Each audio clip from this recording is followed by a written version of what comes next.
Bismillahirrahmanirrahim.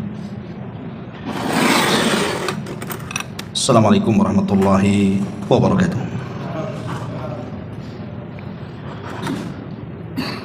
Alhamdulillah wassalatu wassalamu ala Rasulillah wa ala alihi wa sahbihi wa mawalah wa la hawla wa la quwwata illa billahi wa ba'd. Alhamdulillah, di malam ini kita bisa kembali duduk untuk bertalabul ilmi di Masjid Muhajirin. Dan pembahasan di malam hari ini kita akan membaca satu hadis Nabi SAW yang cukup panjang.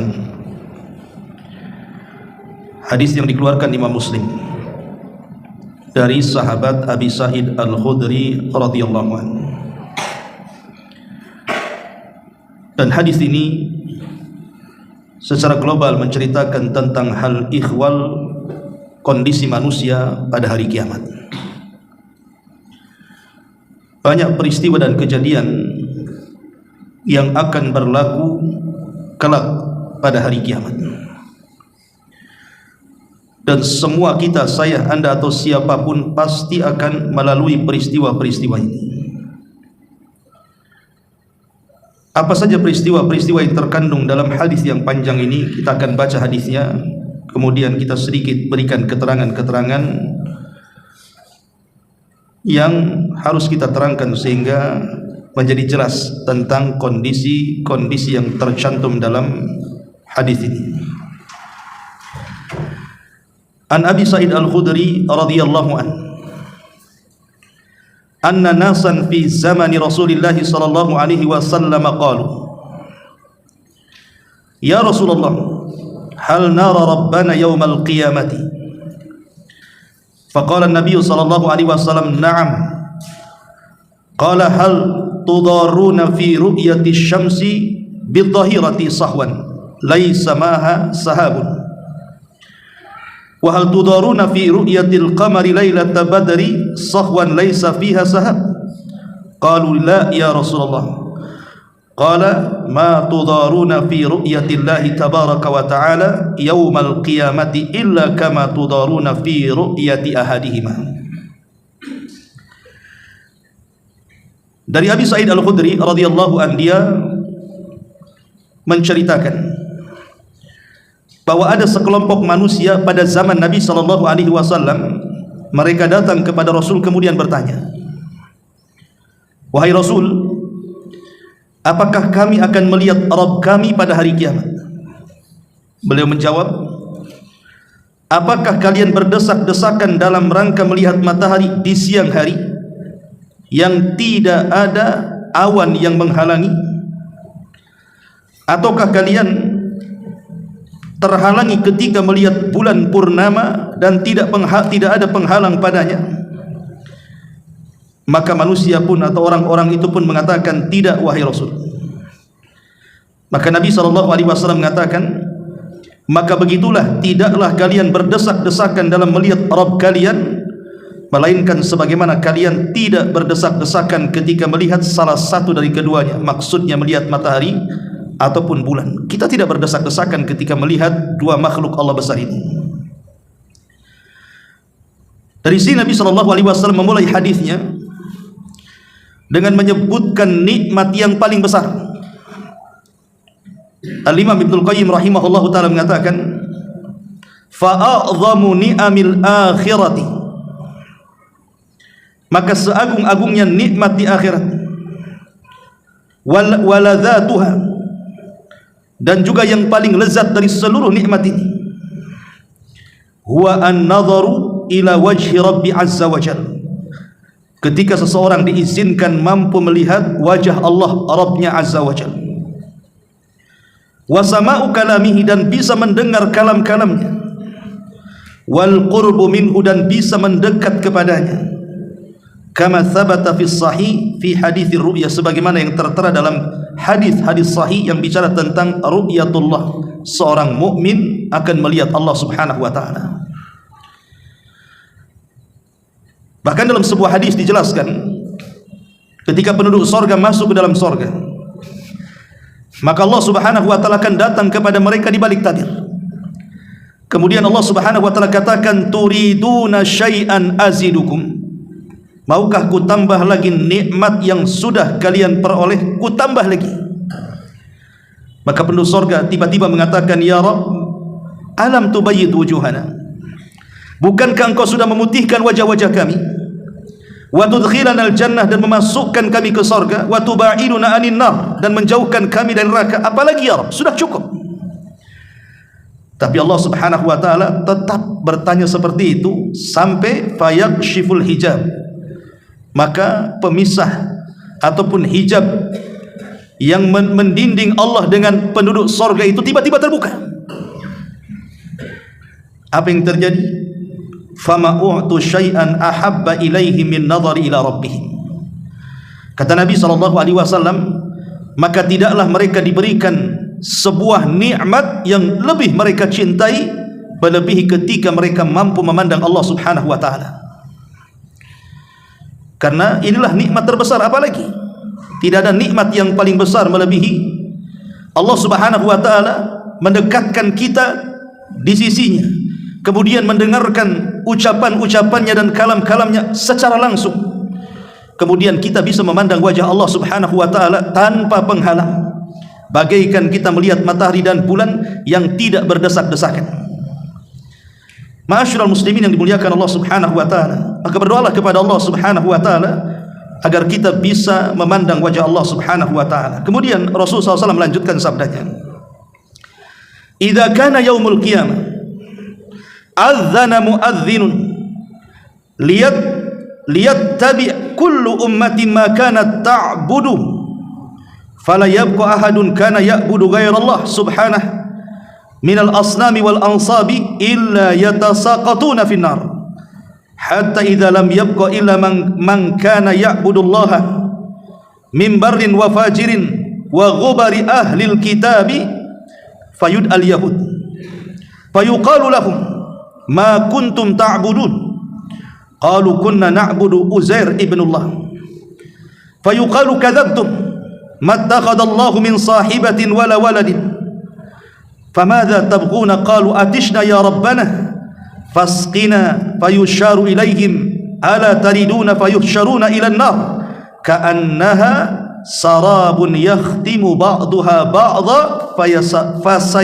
fatasaqatuna fin nari. Kata Nabi SAW, pada hari kiamat akan didatangkan seorang penyeru yang akan menyeru.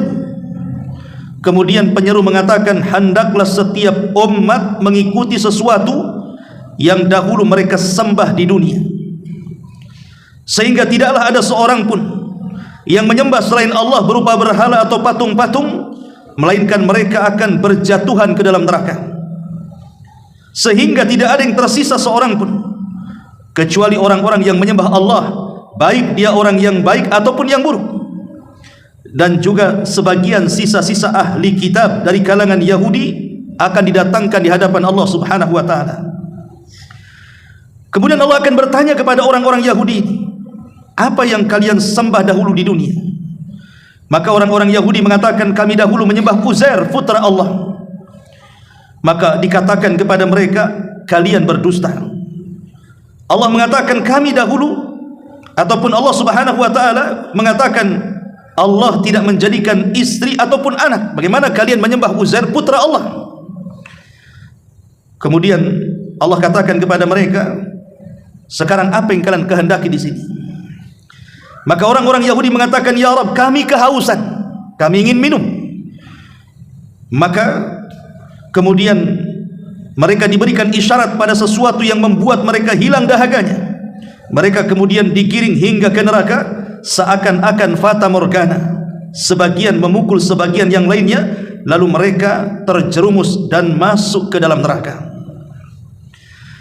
Ma'asyiral muslimin yang dimuliakan Allah Subhanahu wa taala, ringkasnya seperti ini.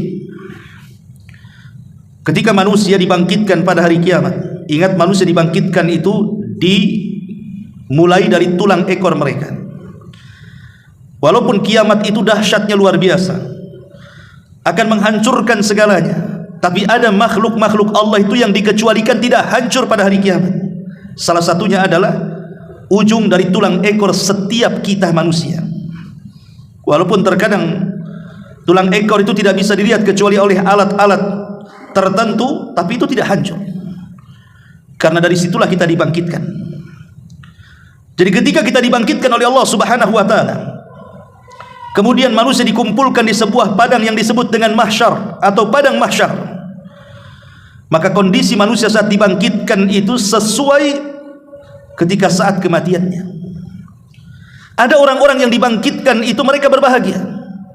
Boleh jadi saat kematiannya mereka di atas ibadah, di atas ketaatan, sedang berpuasa, sedang salat, sedang membaca Al-Quran, mengucapkan la ilaha illallah, dan sedang melakukan kebaikan-kebajikan atau apapun namanya dari ketaatan-ketaatan kepada Allah. Maka saat dibangkitkan dan saat dikumpulkan mereka orang yang paling berbahagia.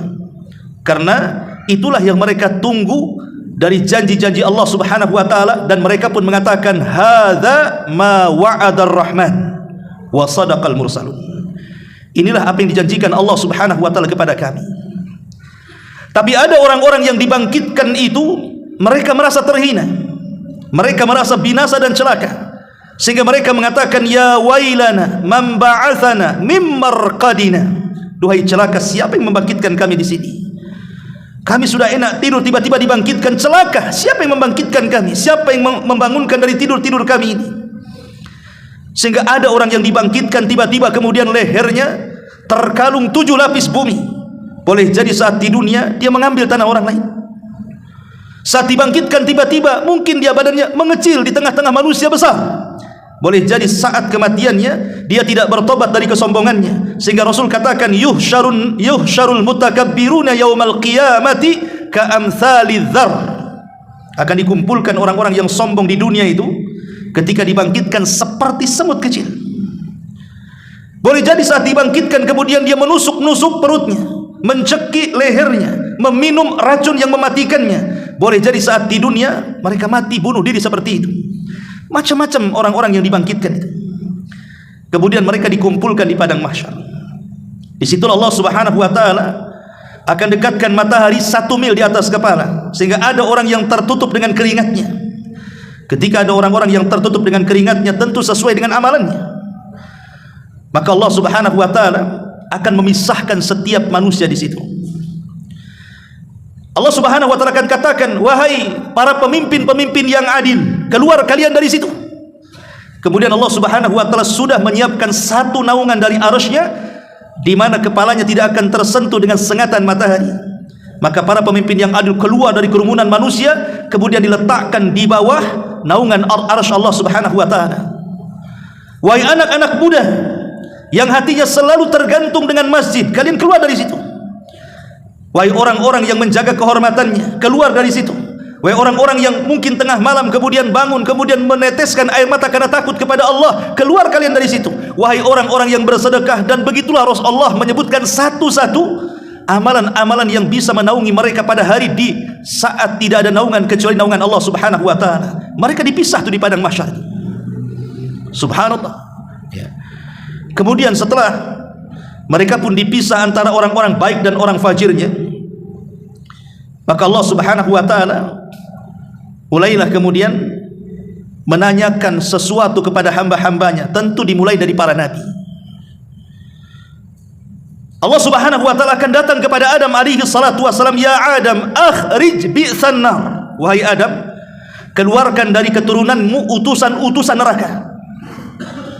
Adam bingung, wa ma bi'san nar, apa yang dimaksud utusan neraka ya Rabb?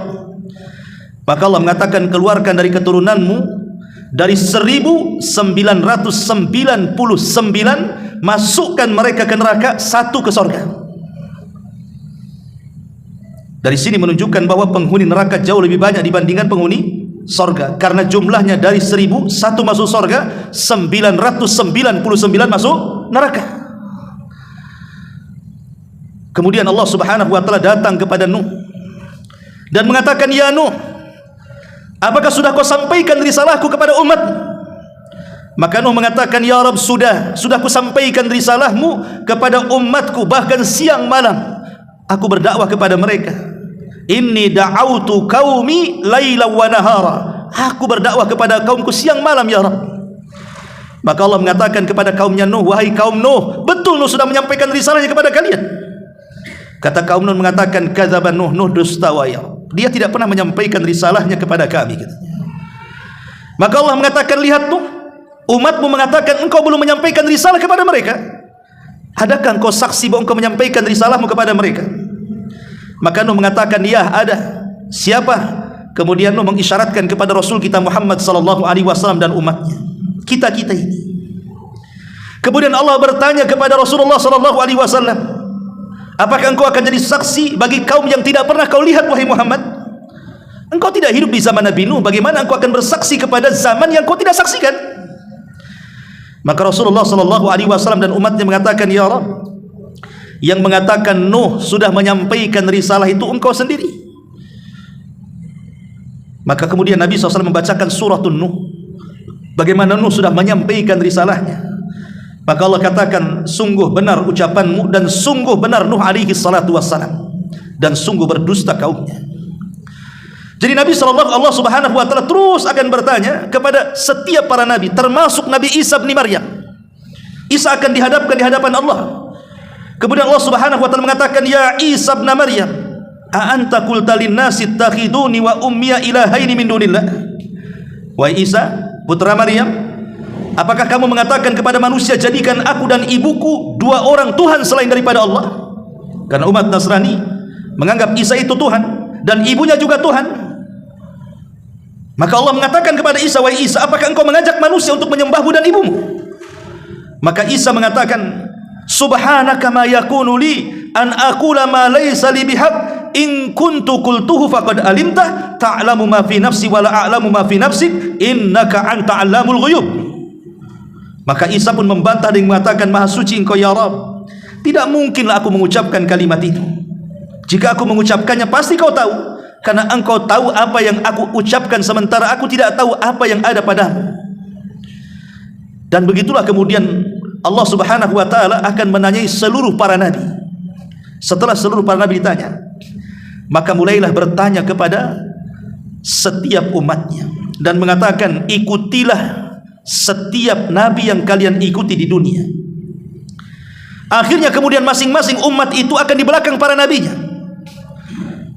Pamannya Nabi Nuh, maka umatnya akan di belakangnya. Nabi Isa, Nabi Musa, Nabi Syuaib, Nabi, semua para nabi, termasuk Nabi kita Muhammad sallallahu alaihi wasallam, semua umat akan dikumpulkan bersama para nabinya.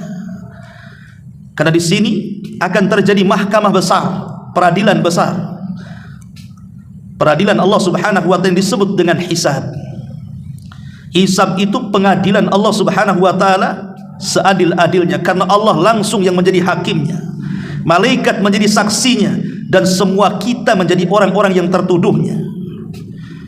Ma'asyiral muslimin yang dimuliakan Allah subhanahu wa ta'ala, proses hisab inilah ada kemudian orang-orang yang dihisab mudah yang disebut dengan al-arad, ada orang-orang yang dihisab dengan hisab yang begitu sulit yang disebut dengan hisaban asira, hisab yang begitu sulit karena Allah akan menanyakan kepada kita sedetil mungkin. Orang kalau sudah ditanya sedetil-detilnya, berarti ini hisabnya sulit. Tapi kalau ditanya tidak detail, berarti hisabnya mudah. Jadi ada orang yang detail sekali pertanyaannya.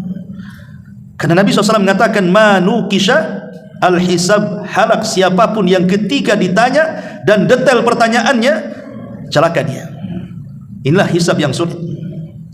Ma'asyiral muslimin yang dimuliakan Allah Azza wa Jalla, baru selesai hisab, terjadilah mizan timbangan. Semua akan ditimbang, termasuk badan kita, catatan kita, amalan kita, dan semua di sini akan nampak keadilan Allah Subhanahu wa ta'ala, di mana amal sebiji zarah pun akan nampak saat terjadi penimbangan amal itu. Tidak ada yang mengelak dari timbangan ini. Ma'asyiral muslimin, baru setelah penimbangan amal ini, maka kondisi akan digelapkan segelap-gelapnya. Disitulah kemudian Allah Subhanahu wa ta'ala memerintahkan orang-orang yang menyembah selain daripada Allah di dunia akan mengikuti setiap sesembahannya. Kemudian mereka pun akan digiring ke neraka.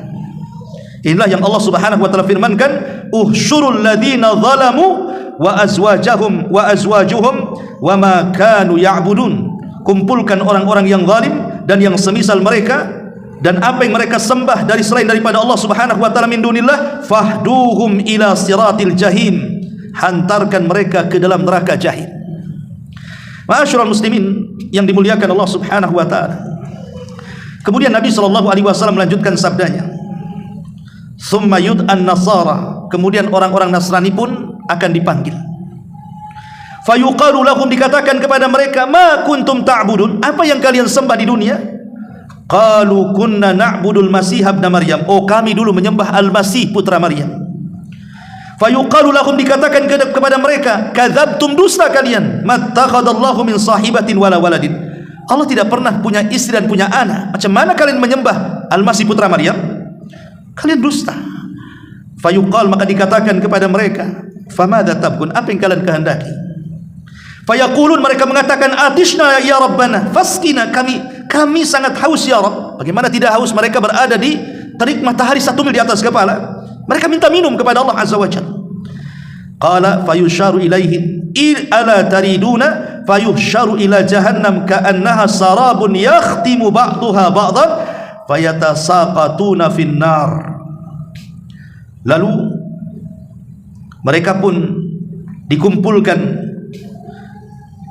kemudian mereka diisyaratkan kepada apa yang mereka kehendaki, seakan-akan mereka berada di tengah-tengah fata morgana, di mana sebagian yang lain memukul sebagian yang lainnya, kemudian sebagian mereka terjatuh ke dalam neraka. Hatta idza lam yabqa illa man kana ya'budullah, sehingga ketika tidak ada lagi manusia kecuali orang yang hanya menyembah Allah Subhanahu wa taala, min barrin wa fajirin, dari orang baiknya atau buruknya, atahum rabbul alamin, maka Allah akan datang kepada mereka fi adna suratin, dalam bentuk yang paling ringan, min suratin allati ra'auha fi, min suratin allati ra'auhu fi, dari bentuk yang mereka bisa lihat. Jadi Allah Subhanahu wa taala ketika kemudian di padang mahsyar itu akan datang kepada manusia, dan itu disyaratkan dalam Al-Qur'an, wa jaa rabbuka wal malaku saffan saffa, dan Allah akan datang kepada manusia di padang mahsyar sementara malaikat bersaf-saf. Dan tentu orang-orang yang beriman, mereka mampu memandang wajah Allah Subhanahu wa taala. Tapi orang-orang kafir, mereka akan terhalang dari melihat wajah Allah Subhanahu wa taala. Kenapa? Karena Allah Subhanahu wa taala berfirman, "Kalla innahum ar-rabbihim yawma idzin lamahjubun." Kelak pada hari kiamat, orang-orang kafir itu terhadap Rabb mereka pada hari kiamat, mereka terhalang, tidak bisa memandang. Karena memandang Allah itu kan sebuah kenikmatan, sehingga hanya orang-orang yang beriman saja yang diberikan kenikmatan mampu memandang Allah. Tapi orang-orang yang kafir, munafik, mereka tidak diizinkan memandang Allah. Kalaupun kata para ulama akidah, Allah tampak di mata-mata mereka, maka Allah akan membentuk dirinya seolah-olah zat yang sangat menakutkan kepada mereka. Mereka ketakutan ketika memandang wajah Allah, karena posisi mereka menjadi pesakitan di hadapan hakim yang siap memutuskan. Makanya di sini Allah Subhanahu wa taala akan datang kepada mereka dalam bentuk yang paling rendah. Terkadang orang yang beriman tidak bisa mengenalinya, padahal itu Allah Subhanahu wa taala. Kemudian qala, Allah berfirman, "Famatan tadiruna?" Apa yang kalian tunggu, katanya. "Tattabi kulla ummatin ma kanat ta'bud." Qalu ya rabbana faraqna an-nas fid dunya afqara ma kunna ilaihim wa lam nusahibuhum fayaqulu ana rabbukum fayaquluna na'udzu billahi min la nusyrika bihi syai'an marrataini aw thalathan hatta inna ba'dahum la yakadu ay yanqaliba. Jadi ketika Allah Subhanahu wa taala datang kepada mereka dalam bentuk yang paling ringan, Allah katakan, apa yang kalian tunggu? Hendaklah setiap umat mengikuti apa yang mereka sembah. Kenapa kalian tinggal di sini? Kenapa tidak seperti mereka itu yang menyembah sapi mereka di belakang sapi, yang menyembah ular mereka di belakang ular, yang menyembah batu di belakang batu, yang menyembah sungai di belakang sungai, dan begitu seterusnya. Tapi ada sekelompok orang itu tidak kemana-mana, di situ saja. Sehingga Allah mengatakan, lah bukankah setiap umat harus mengikuti apa yang mereka sembah di bumi? Kenapa kalian diam di sini? Maka orang-orang ini mengatakan, wahai Rabb kami memisahkan diri dari manusia di dunia ketika kami membutuhkan apa yang kami butuhkan kepada mereka. Akan tetapi kami tidak berteman dengan mereka. Oh, kami tidak berteman dengan orang-orang yang menyembah ini. Tidak. Kami betul-betul mentauhidkan Allah, karena mereka orang-orang beriman. Ya. Kemudian mereka berkata, aku berlindung kepada Allah darimu. Kami tidak akan menyekutukan Allah dengan sesuatu apapun. Mereka ucapkan 2 atau 3 kali sehingga sebagian mereka hampir berbalik dan berpaling dari seruan itu. Tiba-tiba Allah Subhanahu wa taala berfirman, fayaqul hal bainakum wa bainahu ayah fata'rifunahu biha. Apakah di antara kalian dan dia yang kalian sembah itu mempunyai tanda-tanda yang dapat kalian kenal dengan tanda-tanda itu? Fayaquluna, maka mereka orang yang beriman mengatakan, na'am, iya kami tahu. Kalau seandainya Rabb kami menampakkan di hadapan kami, kami tahu, karena kami tahu tanda-tandanya. Apa yang terjadi? Fayukshafu an saqin, tiba-tiba Allah memperlihatkan betisnya. Fala yabqa man kana yasjudu lillah min tilqa'i nafsihi illa adzinallahu lahu bis-sujudi. Wala yabqa man kana yasjudu ittiqa'an wa riya'an illa ja'alallahu dhahrahu tabaqatan wahidatan kullama arada an yasjuda kharra ala qafah thumma yarfa'u ru'usahum wa qad tahawwala fi suratihi allati ra'awhu fiha awwala marratin faqala ana rabbukum fayaquluna anta rabbana thumma yudrabul jisru ala jahannam wa tahillu syafa'ah wa yaquluna Allahumma sallim sallim. Ketika Allah Subhanahu wa taala bertanya, apakah di antara kalian dan dia mempunyai tanda-tanda yang dapat kalian kenal dengan tanda-tanda itu, mereka menjawab ya. Maka disingkaplah betisnya sehingga tidak tersisa orang-orang yang sebelumnya sujud kepada Allah dari dalam dirinya. Maksudnya ketika di dunia dia sujud ikhlas karena Allah, maka Allah izinkan di akhirat mereka sanggup sujud kepada Allah. Tetapi tidak tersisa orang-orang yang sebelumnya sujud di dunia, mereka sujud karena ego, karena ria, karena sum'ah, karena sombong. Kecuali Allah jadikan punggungnya menjadi satu lipatan, sehingga setiap kali hendak sujud dia tersungkur di atas tengkuknya dan mereka tidak bisa sujud. Kemudian mereka mengangkat kepala mereka, maksudnya orang-orang yang beriman yang mampu sujud, dan Allah telah berubah bentuk yang dapat mereka lihat pertama kali. Itulah pertama kali Allah muncul dan menampakkan dirinya di hadapan orang-orang yang beriman pada hari kiamat, dan Allah mengatakan, aku adalah Rabb kalian. Maka mereka berkata, engkau Rabb kami. Kemudian dibentangkan jembatan di atas jahanam dan berlakulah syafaat pada hari itu. Mereka pun mengatakan, ya Rabb, selamatkan kami. Ma'asyiral muslimin yang dimuliakan Allah Azza wa Jalla, itulah firman Allah Subhanahu wa taala dalam Al-Qur'an, di mana Allah Subhanahu wa taala mengatakan, yauma yukshafu an saqin wa yud'auna ila sujudi fala yastati'un. Pada hari betis disingkapkan dan mereka dipanggil untuk sujud, tapi mereka tidak bisa sujud. Siapa mereka? Mereka orang-orang munafik, orang yang ketika salat hanya untuk riya saja, ketika salat itu hanya untuk sum'ah saja, bukan ikhlas karena Allah. Maka walaupun di dunia mereka bisa sujud kepada Allah, di akhirat mereka tidak sanggup sujud kepada Allah. Hanya orang-orang yang ketika di dunia ikhlas sujudnya karena Allah, merekalah yang kemudian mampu sujud kepada Allah Subhanahu wa taala. Ma'asyiral muslimin yang dimuliakan Allah Azza wa Jalla, kembali ke cerita Yaumul Qiyamah.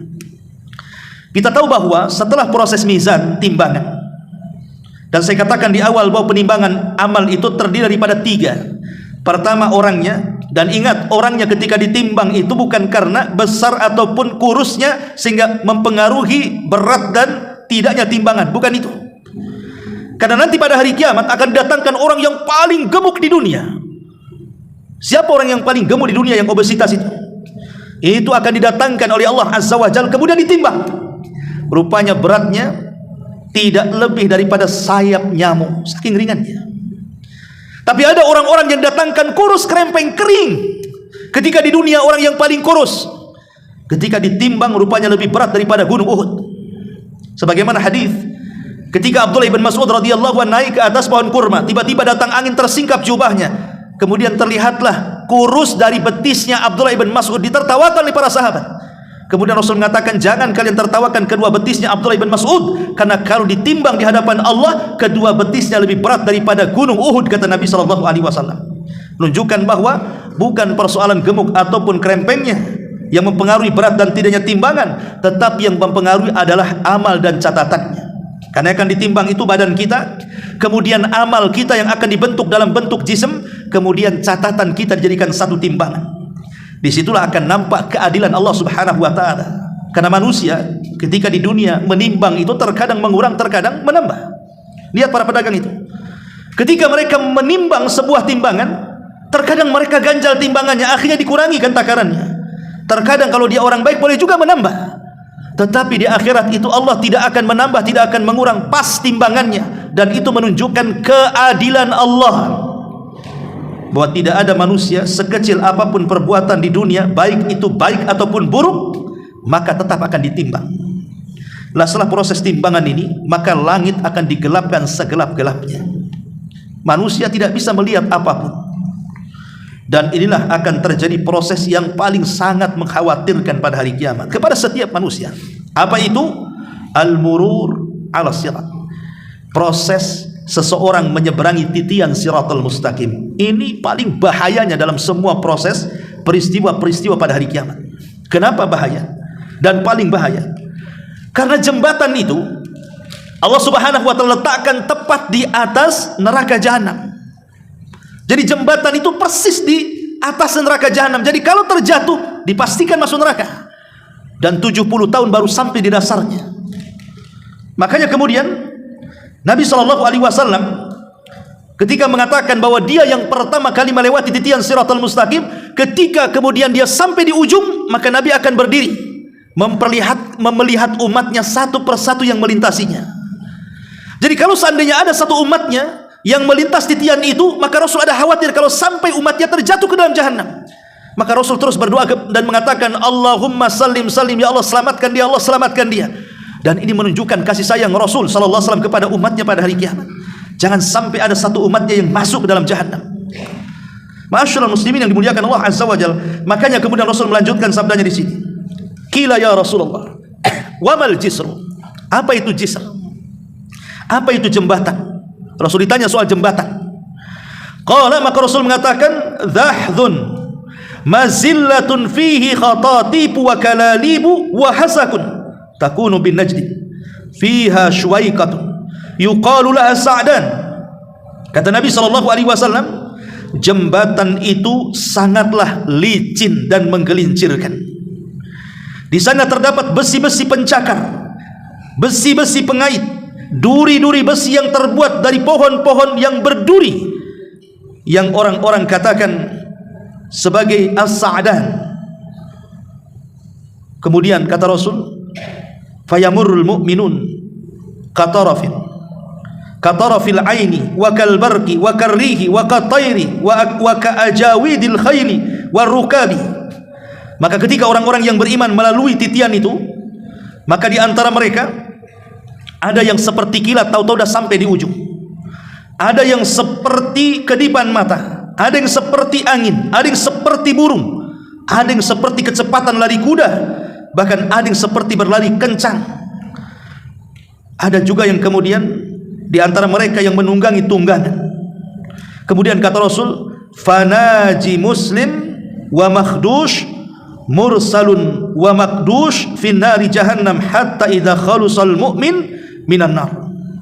Kemudian Nabi SAW mengatakan, maka orang-orang yang beriman akan ada yang selamat, tetapi ada yang tercabik-cabik, tertunda, dan ada yang terlempar ke dalam neraka jahanam. Sehingga ketika orang-orang yang beriman telah terbebas dari neraka, maka Rasul mengatakan, fawalladhi nafsi biyadi ma minkum min ahadin bi asyad munasyadatan lillahi fi istiqsa'il haqqi minal mu'minina lillahi yaumal qiyamah li ikhwanihimul ladzina finnar. Maka demi zat yang jiwaku berada di tangannya, tidaklah seorang dari kalian yang begitu gigih memohon kepada Allah di dalam menuntut kebenaran pada hari kiamat untuk saudaranya yang berada dalam neraka. Mereka pun berseru, ya Rabb, ya Rabb, kanu yasumuna ma'ana, bukankah mereka puasa bersama kami, wa yusalluna wa yahujjuna ma'ana, mereka salat dan haji bersama kami. Fayuqalu lahu, maka dikatakan kepada mereka, akhriju man araftum, keluarkan orang yang kau kenali. Fatuharramu suwaruhum alan nar fayukhrijuna khalqan kathiran qad akhadatin nar ila nisfi saqaihi wa ila ka'batayhi wa ila rukbatayhi. Kemudian dikatakan, keluarkan orang-orang yang kalian kenali.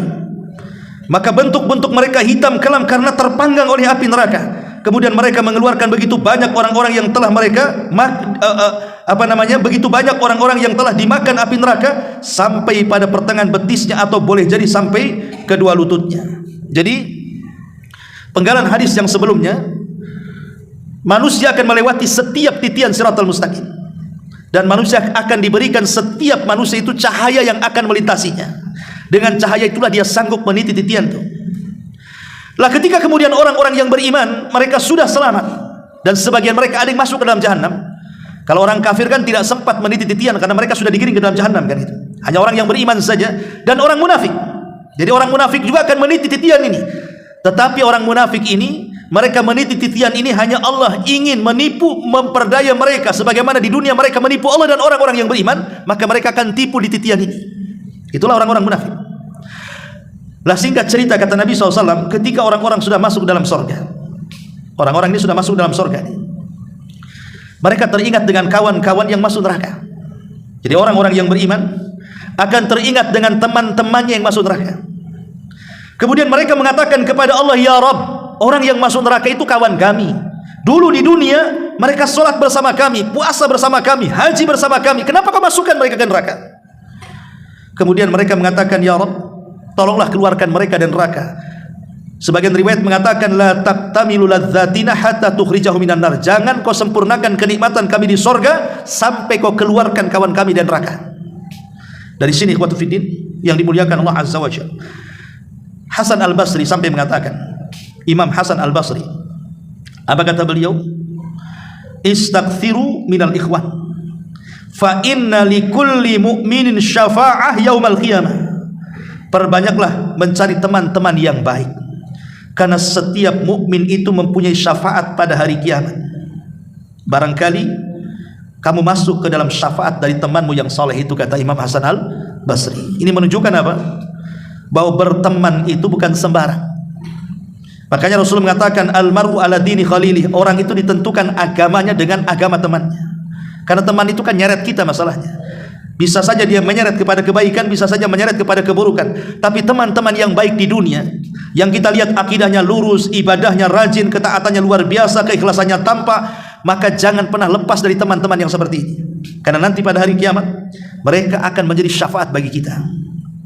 Nabi SAW menjelaskan, karena kan yang memberikan syafaat itu banyak kan. Malaikat memberikan syafaat, para nabi memberikan syafaat, para syuhada memberikan syafaat, dan begitu seterusnya. Sampai kepada orang-orang yang beriman juga akan memberikan syafaat kepada orang-orang atau teman-temannya ketika di dunia.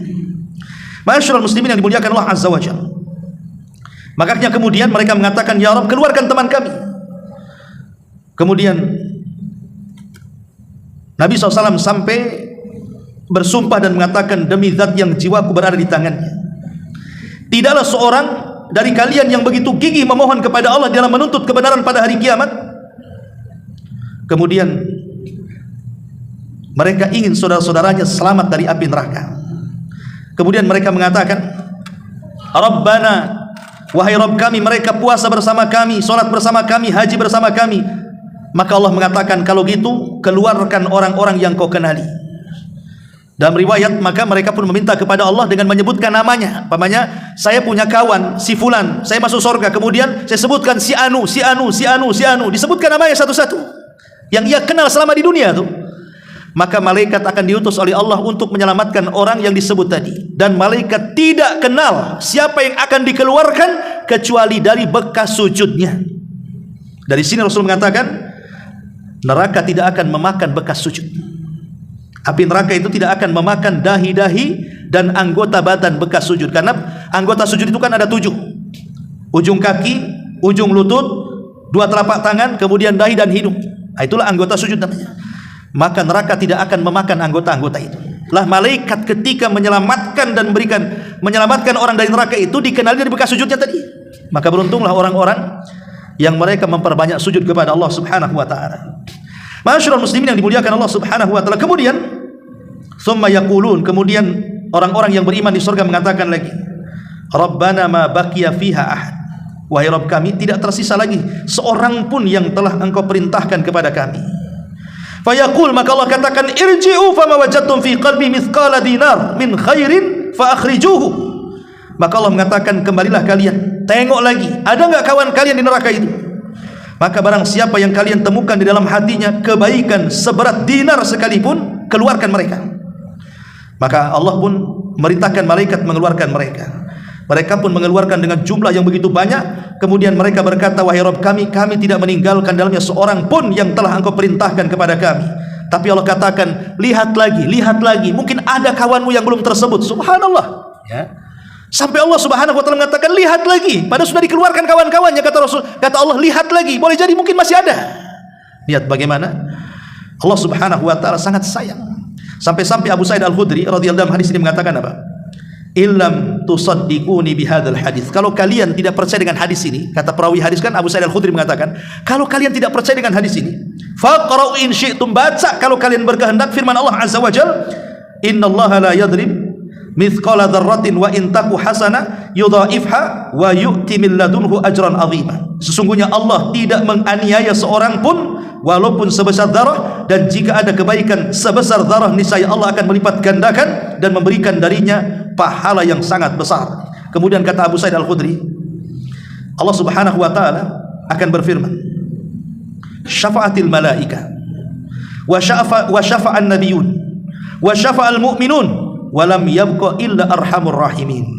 Para malaikat akan memberikan syafaat, para nabi akan berikan syafaat, orang-orang yang beriman akan memberikan syafaat. Sekarang yang belum memberikan syafaat adalah Zat yang Maha Pengasih.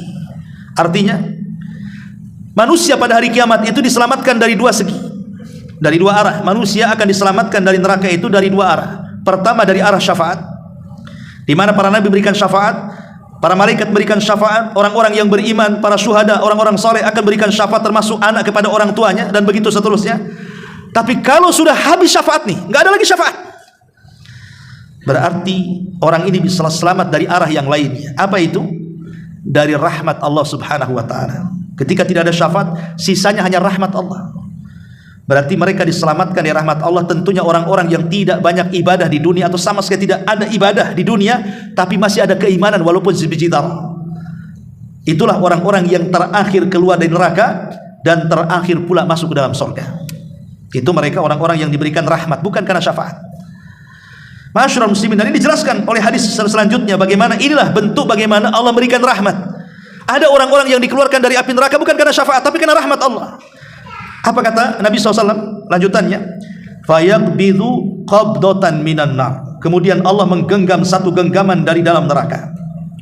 Fayukhriju minha. Kemudian Allah mengeluarkan satu kaum dari neraka. Kemudian kauman lam ya'malu khairan qad, sebuah kaum yang tidak punya kebaikan sekecil apapun. Qad adu humaman, sementara mereka sudah gosong karena terbakar. Kemudian Allah ambil, fayulkihim fi nahrin min afwahil jannah, maka mereka akan diletakkan di sebuah sungai di pintu-pintu surga. Yuqalu lahu nahrul hayat, dikatakan namanya sungai kehidupan. Fayakhrujuna kama takhrujul habbatu fi hamilis sayli. Kemudian mereka keluar dari dalam sungai layaknya biji yang tumbuh dari aliran sungai.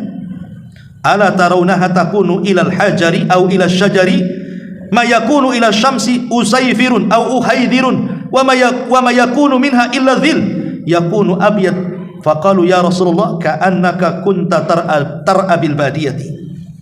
Jadi setelah mereka dikeluarkan dari dalam sungai layaknya biji tumbuh dari aliran sungai, kata Rasul, tidakkah kalian lihat ia tumbuh merambah di bebatuan atau pepohonan mengejar sinar matahari? Kemudian mereka yang tumbuh layaknya biji, ada yang berwarna kekuningan, ada yang kehijauan, sementara yang berada di bawah bayangan akan berwarna putih. Para sahabat bertanya, wahai Rasul, seakan-akan engkau sedang menggembali daerah orang-orang Badui. Qala, maka Rasul mengatakan, fayakhrujuna kalu'lu'i fi riqabihimul khawatim. Kemudian keluarlah seperti mutiara, sementara di lutut-lutut mereka terdapat cincin yang bisa diketahui oleh penduduk sorga.